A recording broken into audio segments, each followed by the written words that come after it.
नमस्ते फ्रेंड्स। आज हम बात करते हैं हमारा पहले वाला पार्ट हमने देखा जयपुर शहर जिला दर्शन पढ़ा जा रहा है। तो इसका पहले एक वीडियो आ चुका है, एक आज इसका सेकंड वीडियो है। तो करते हैं शुरुआत आज की। और इससे पहले कि आज 5 जून है, विश्व पर्यावरण दिवस है। तो विश्व पर्यावरण दिवस हमें पता है पर्यावरण कितना इम्पोर्टेंट है। तो पर्यावरण को बचाने के लिए हमें पेड़ पौधे लगाने चाहिए। और जैसे कल कारखाने की हमारे CFC यानी ये क्लोरोफ्लोरोकार्बन डाइऑक्साइड ये गैस फैल रही है, उसके संरक्षण के लिए हमें हरियाली का ज़्यादा से ज़्यादा हरियाली लगानी चाहिए, इन पेड़ पौधे लगाने चाहिए। हम देखते हैं कि स्टॉकहोम हुआ था 5 जून 1972 को। स्टॉकहोम संयुक्त राष्ट्र संघ द्वारा देशों द्वारा स्टॉकहोम रखा गया। और इसके जरिए में हमारी पृथ्वी को बचाने के लिए यानी जल संरक्षण को बचाने के लिए कि हमें जरूरी है। आज हम देखते हैं कि जैसे कि एसी, हर घर में एसी लगी हुई है। एसी से CFC गैस कितनी फैलती है और कितना ज़्यादा प्रदूषण होता है। तो इस प्रदूषण को हम कुछ संघर्ष नहीं कर सकते। एसी वगैरह से थोड़ा कम करें तो अच्छा रहेगा, क्योंकि हमारा जीवन ही संघर्ष है। संघर्ष जीवन में अगर संघर्ष नहीं करेंगे तो हम कैसे रहेंगे। अगर एसी के नीचे रहेंगे तो बीमार होंगे तो जाहिर सी बात है लाइफ में कुछ नहीं कर पाएंगे।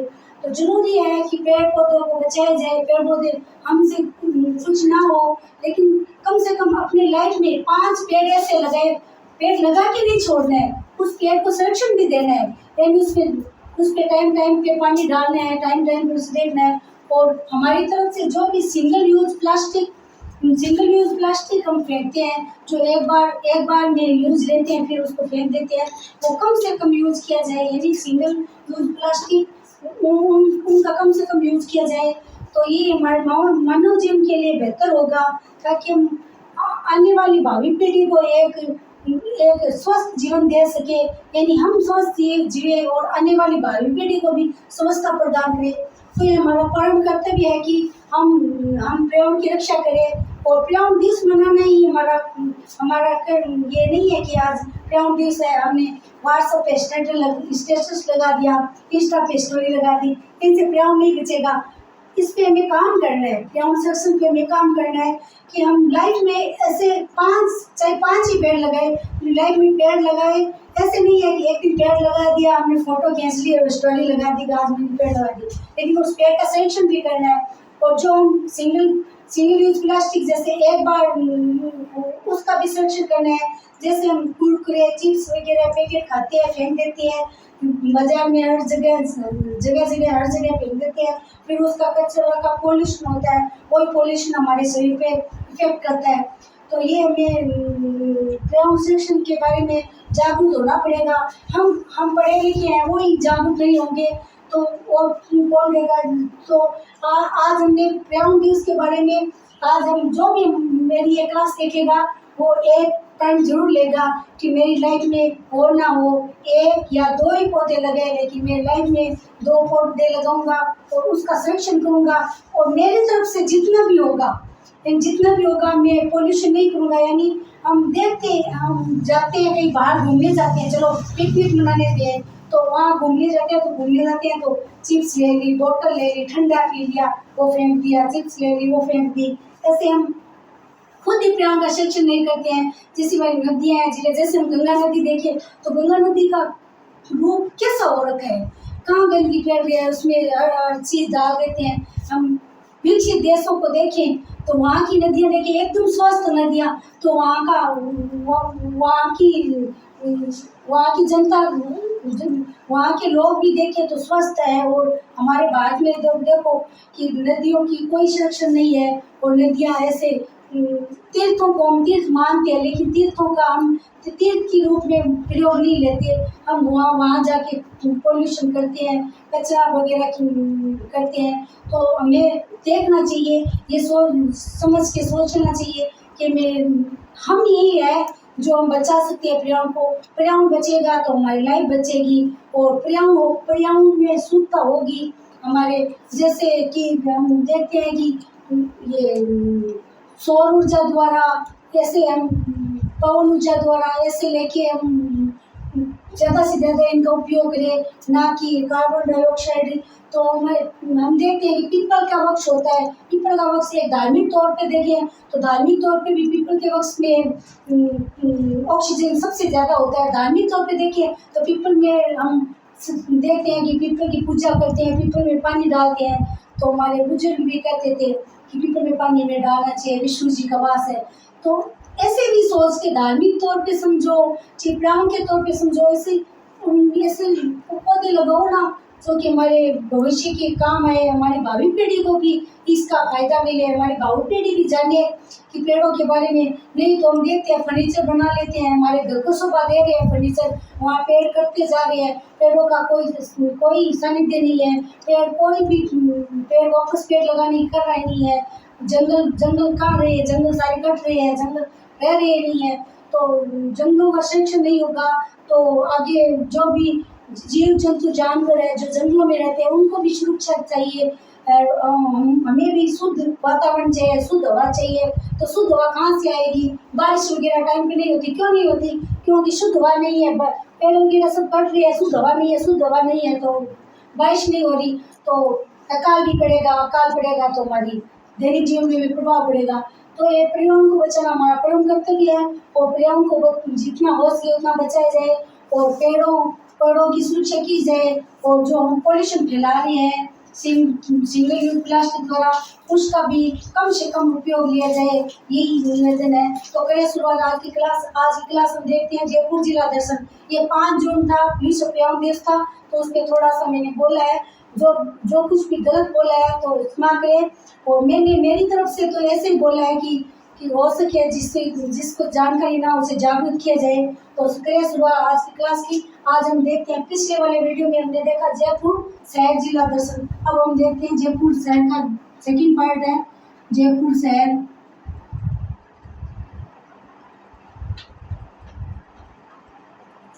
शहर जिला दर्शन।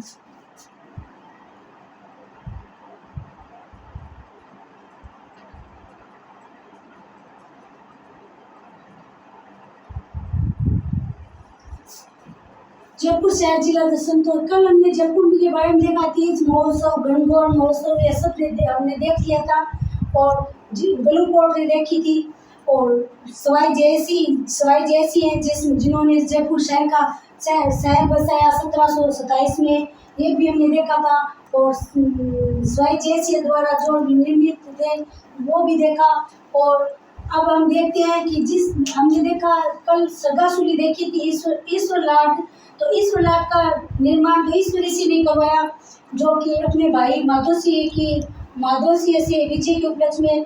और राजमहल का युद्ध नहीं देखा था, तो राजमहल का युद्ध हुआ था, राजमहल का युद्ध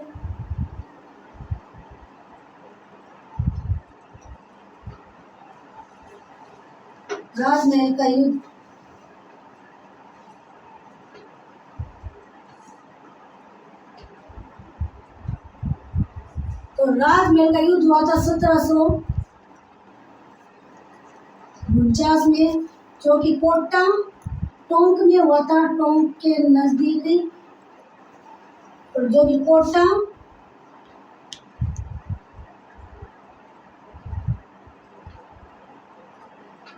कुंडी के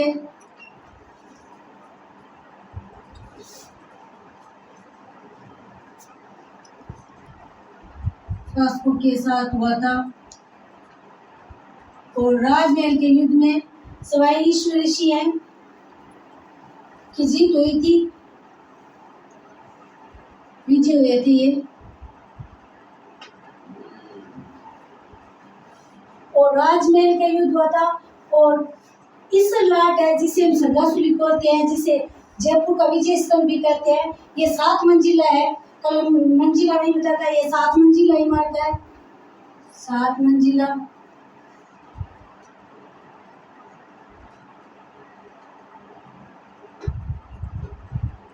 ईश्वर लाट जिसे सरगासुली भी कहते हैं, इसे जयपुर का विजय स्तंभ भी कहते हैं, विजय स्तंभ। और इसी ईश्वर लाट से ही ईश्वर सिंह ने अपनी 3 रानियां व एक पासवान के साथ आत्महत्या कर ली थी, यानी इस उलाट से कूदे थे 3 रानियां व एक पासवान, इनके साथ आत्महत्या कर ली। आत्महत्या कर ली।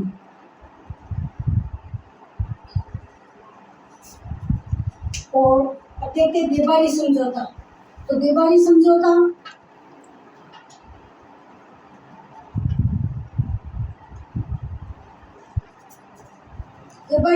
हुआ था 1707 में। कहते हैं कि 1700 से 1743 ईस्वी सवाई जयसिंह का कार्यकाल है। इससे पहले सवाई जयसिंह कार्यकाल देख लेते हैं। 17 सवाई जयसिंह है,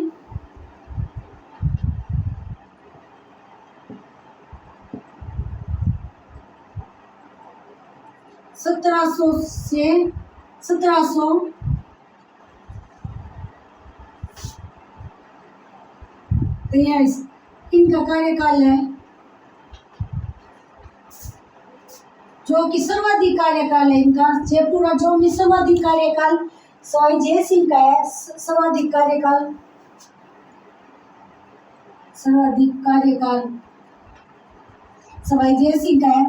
और हम देखते हैं कि सवाई जयसिंह इनके कार्यकाल, इन्होंने 3 मुगल शासकों का कार्यकाल देखा है। इनको 3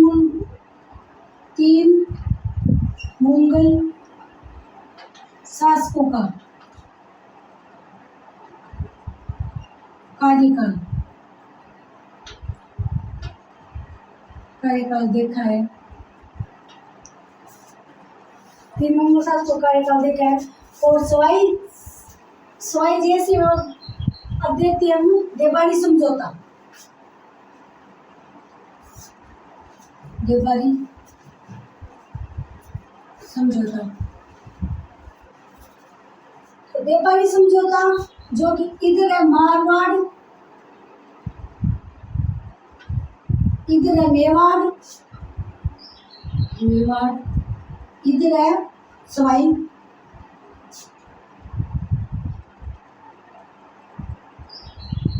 जयसिंह है, या जयसिंह सेकंड, कुछ भी बोलो, जयसिंह सेकंड बोल दो। तो मारवाड़ के थे अजीत सिंह की पुत्री, मारवाड़ की थी अजीत सिंह की पुत्री थी जिनका नाम था सूरज कंवर। और मेवाड़ के थे अमर सिंह द्वितीय,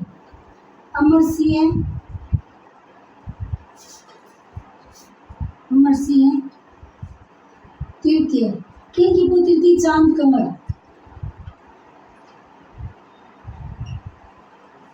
और ये थे सवाई जयसिंह। देखते हैं कि मराठों का आक्रमण हो रहा था, तो मराठों के आक्रमण से बचने के लिए इन्होंने इनके साथ इन अजीत सिंह को बोला कि आपकी पुत्री की शादी मेरे से करवा दो, सवाई जयसिंह ने। और इनकी पुत्री सूरज कंवर ये बड़ी थी, और इनके सवाई अमर सिंह के साथ की संधि की उन्होंने, इनकी पुत्री की शादी। तो अमर सिंह ने कहा मैं आपसे शादी तो करा लूंगी, इनके बदले में इन्होंने कहा कि मेरे दोहिता मेरे पुत्री के जो उत्तम संतान होगी वो ही भाभी यानी जयपुर का राजा बनेगा। तो इनके बीच ये देबारी समझौता हुआ, जो कि 1707 में हुआ। 1707 में देबारी समझौता 1707 में हुआ। और फिर हम देखते हैं कि जो अजीत सिंह पुत्र थे सूरज कंवर, इनके बड़ा पुत्र हुआ। पहले ऐसे कहा जाता था कि जो बड़ा पुत्र होता है उसको राज्य दिया जाता है, तो इनके बड़ा पुत्र हुआ जिनका नाम था ईश्वरी सिंह। और इनके पुत्र हुआ था, उनका नाम था माधो सिंह।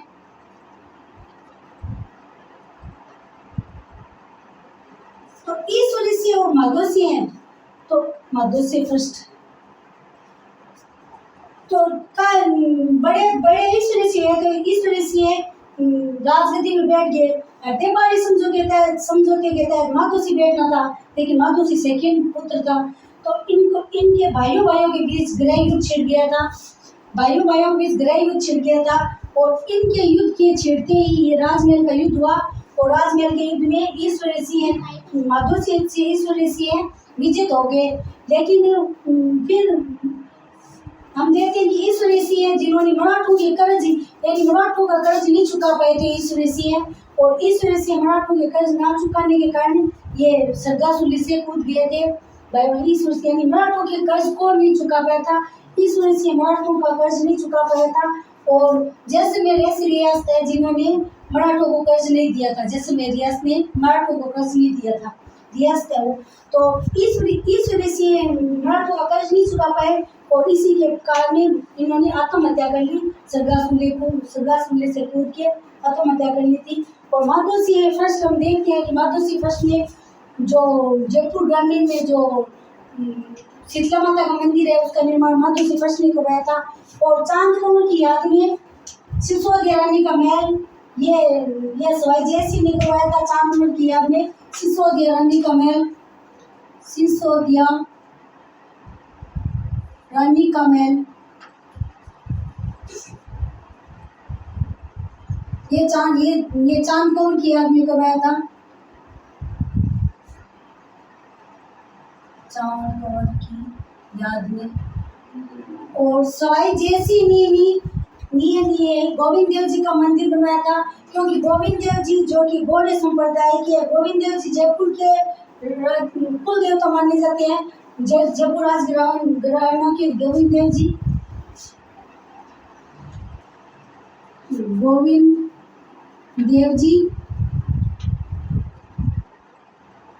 जो कि गौड़ीय संप्रदाय से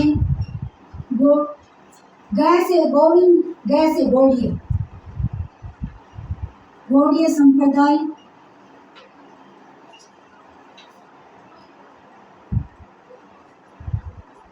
संप्रदाय ये सवाल भी आया था एक एग्जाम में कि गोविंद देव जी के कौन से संप्रदाय से, तो गौड़ीय संप्रदाय से थे गोविंद देव जी। और गोविंद देव जी जयपुर राजघराना के कुल देवता माने जाते हैं। गोविंद देव जी जयपुर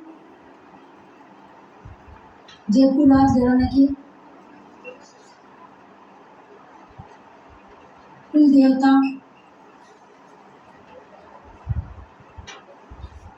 देवता माने जाते हैं।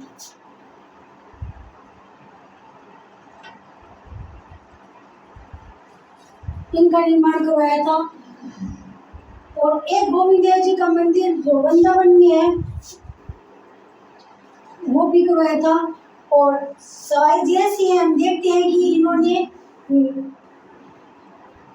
500 वेधशालाएं खोली थी। 500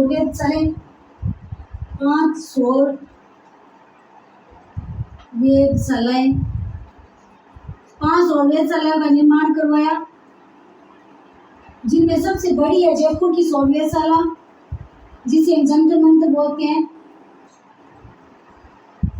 जंतर मंतर ये सबसे बड़ी है और सबसे प्राचीन है दिल्ली की 100 वेधशाला, प्राचीन है दिल्ली की, सबसे प्राचीन दिल्ली की है। और ऐसे तो वाराणसी में, काशी में यही 500 वेधशालाएं बनवाई।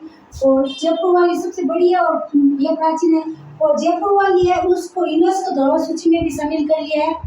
1 मार्च 2010 को यूनेस्को धरोहर सूची में भी शामिल कर लिया जयपुर वाली को, जयपुर 100 वेधशाला को।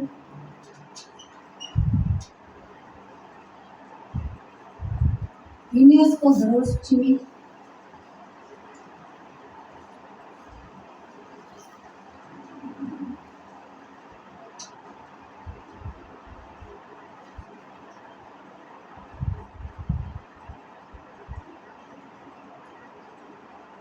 यूनेस्को धरोहर सूची में शामिल कर लिया, जो कि 1 मार्च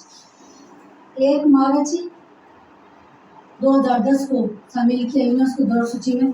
तो एक बार इसका रिवीजन में, क्योंकि ये बोर्ड पे ऐसे तो इसका स्क्रीनशॉट लीजिए। एक बार रिवीजन भी करा देती हूँ, वापस आगे ये मिटा के फिर वापस आगे और पढ़ाऊंगी। स्क्रीनशॉट लीजिए। जयपुर शहर तो जयपुर शहर का निर्माण जो कि स्वाई जयसिंह ने करवाया है, तो हमने कल भी देख लिया था।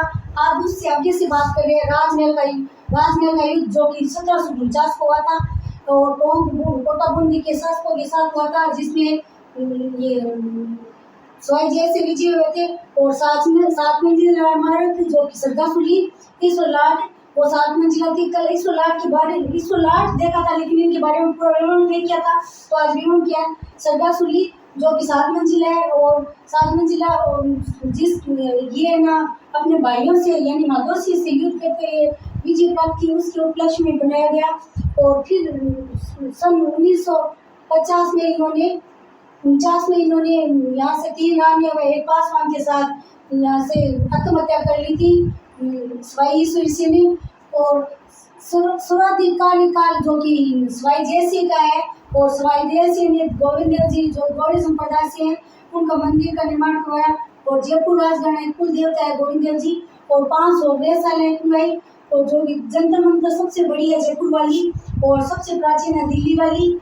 और 100 साल और यूनेस्को धरोहर सूची में भी शामिल किया हुआ है जयपुर को। जयपुर की 100 साल को 1 मार्च 2010 को किया इसको यूनेस्को धरोहर सूची में। और देवारी समझौता जो कि 1707 को हुआ। और मारवाड़ में मेवाड़, तो मारवाड़ के अजीत सिंह की पुत्री सूचकौर, और सूचकौर से उत्पन्न संतान हुई ईश्वर सिंह ये। और मेवाड़ के थे अमर से सेकंड, इनकी पुत्री थी चांदकौर, और चांदकौर से उत्पन्न संतान हुई माधो सिंह।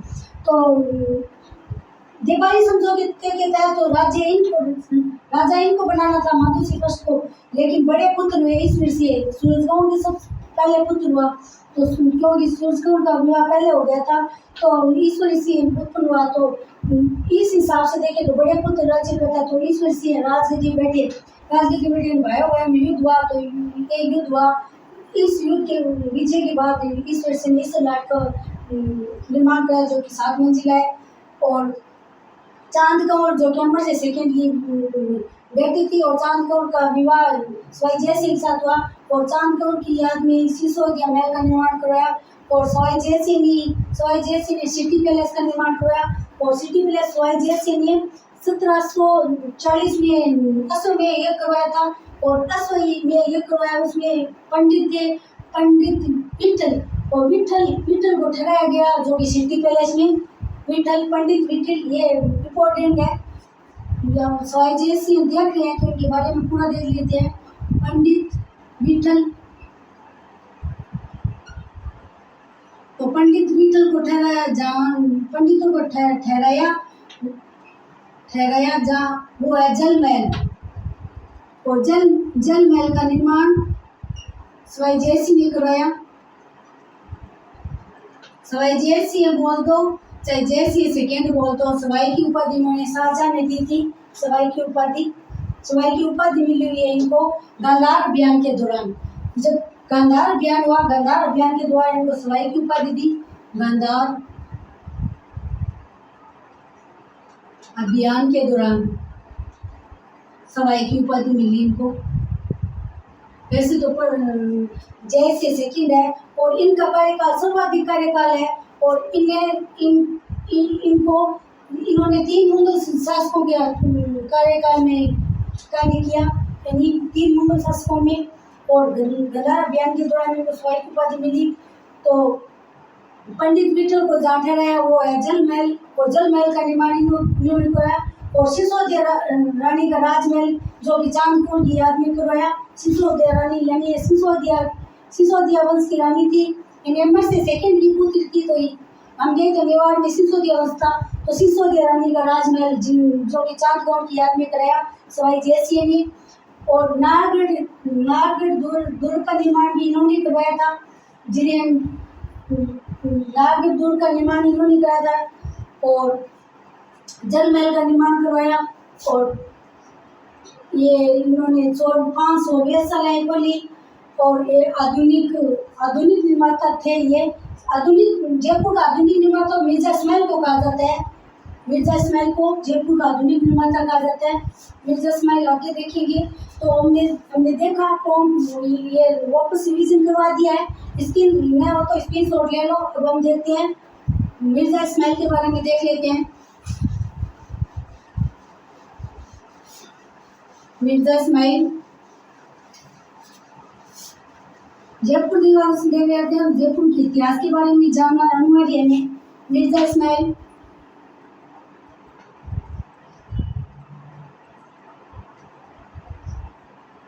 मिर्जा इस्माइल जो कि एक प्रधानमंत्री थे, और इन मिर्जा इस्माइल को जयपुर का आधुनिक निर्माता कहा जाता है। जयपुर का आधुनिक निर्माता मिर्जा इस्माइल को कहा जाता है। और हम देखते हैं कि हीरालाल शास्त्री, हमने कल पढ़ा था हीरालाल शास्त्री जो कि राजस्थान के प्रथम मुख्यमंत्री थे। तो हीरालाल शास्त्री और मिर्जा इस्माइल के बीच एक एग्रीमेंट समझौता हुआ था, वो समझौता भी देख लेते हैं। हीरालाल शास्त्री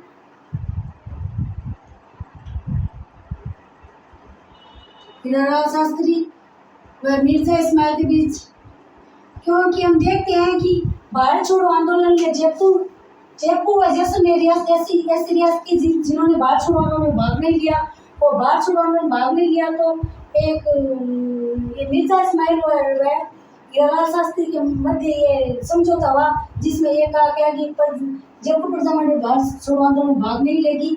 और इसके साथ फिर इनसे अलग होकर आज़ाद मोर्चे की स्थापना की, और आज़ाद मोर्चे ने भारत छोड़ो आंदोलन में भाग लिया था, और आज़ाद मोर्चे की तरफ भाग लिया था। वो उनमें थे बाबा हरिश्चंद्र, आज़ाद मोर्चे में भाग लिया, उनके अध्यक्ष थे बाबा हरिश्चंद्र। और मिर्जा इस्माइल व हीरालाल शास्त्री के बीच समझौता, इस समझौते के तहत एग्रीमेंट के तहत हुआ कि भारत छोड़ो आंदोलन में भाग नहीं लेंगे। और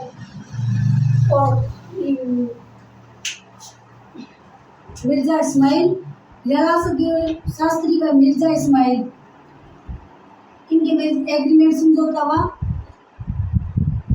एग्रीमेंट जिन्हें जेंटलमैन समझौता बोलते हैं, जेंटलमैन समझौता। इसके साथ भारत छोड़ो आंदोलन में भाग नहीं लिया जयपुर रियासत ने, भारत छोड़ो आंदोलन में भाग नहीं लिया। और जयपुर प्रजामंडल की स्थापना दो बार हुई थी। पहले सन जयपुर प्रजामंडल की स्थापना जो फैक्ट है वो देख लेते हैं। प्रजामंडल पहली बार 1931 में, जिसमें कपूर चंद पाटनी थे, कपूर चंद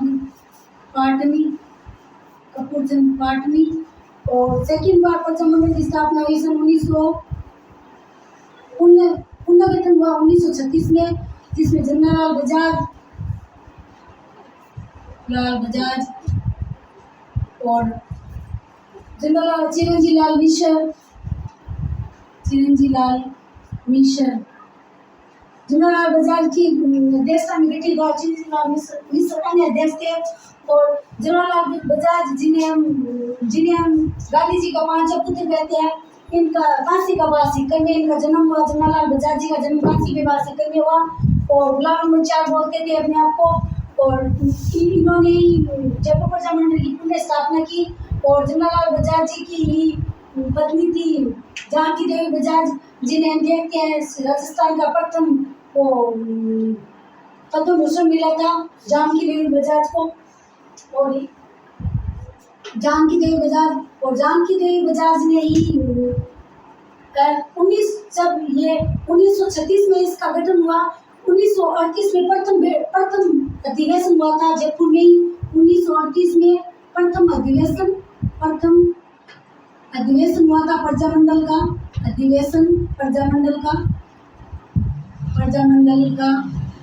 1938 में प्रथम अधिवेशन हुआ था, जिसमें गांधी जी की पत्नी कस्तूरबा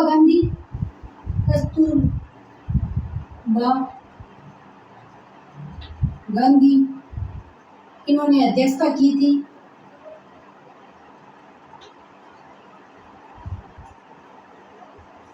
और महिलाओं की अध्यक्षता, जब जयपुर में अधिवेशन हुआ तो महिलाओं की अध्यक्षता दुर्गा देवी ने भी की, जो कि 40 में हुआ था। इसकी अध्यक्षता दुर्गा देवी ने की।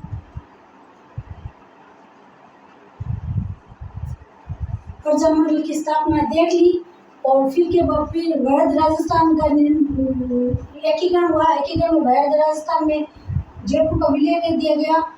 वैध राजस्थान में जयपुर, जोधपुर, जैसलमेर, बीकानेर 4 बड़ी रियासतों का विलय करके वैध राजस्थान को, जो कि 30 मार्च 1949 को 30 मार्च को राजस्थान दिवस मनाया जाता है, उसमें गठन कर दिया गया। और 1945 में जवाहरलाल नेहरू जी आए थे और जवाहरलाल नेहरू जी ने ही फिर प्रजामंडल आंदोलन को विलय करवाया एकीकरण में। जवाहरलाल नेहरू जी जो कि 1945 में आए थे।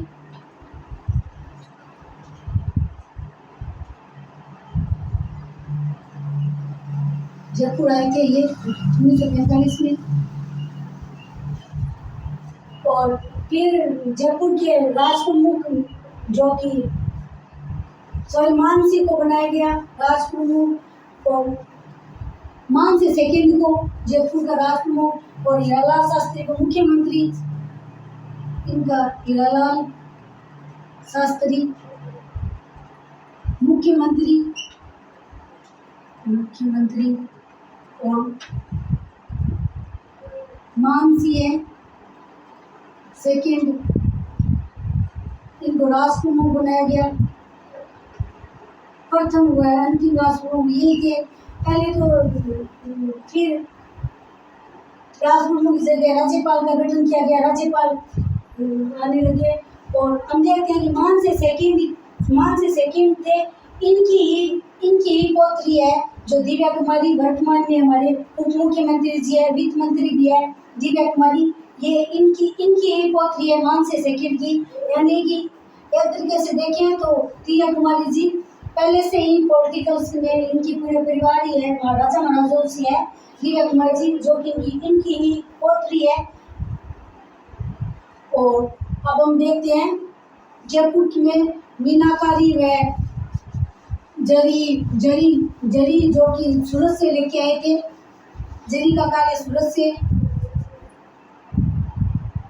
जरी का कार्य सूरत से, ये जयपुर का प्रसिद्ध है। और मीनाकारी के लिए जयपुर प्रसिद्ध है, कला संस्कृति मीनाकारी के लिए जयपुर। तभी तो पन्ना नगरी पन्ने की यानी मीनाकारी के लिए प्रसिद्ध है।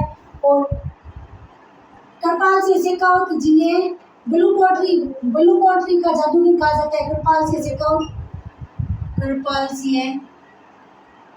शेखावत जिन्हें ब्लू पोट्री का जादूगर कहते हैं, ब्लू पोट्री का जादूगर। और इन्होंने 25 अलग अलग रंगों से 25 रंगों का उपयोग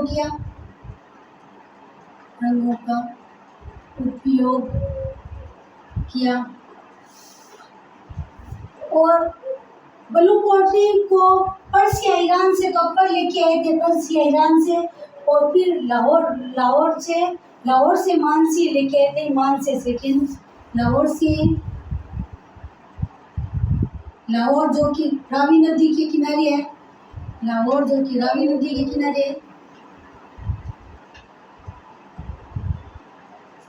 लाहौर से यहाँ आई, लाहौर से मानसिंह लेके आई।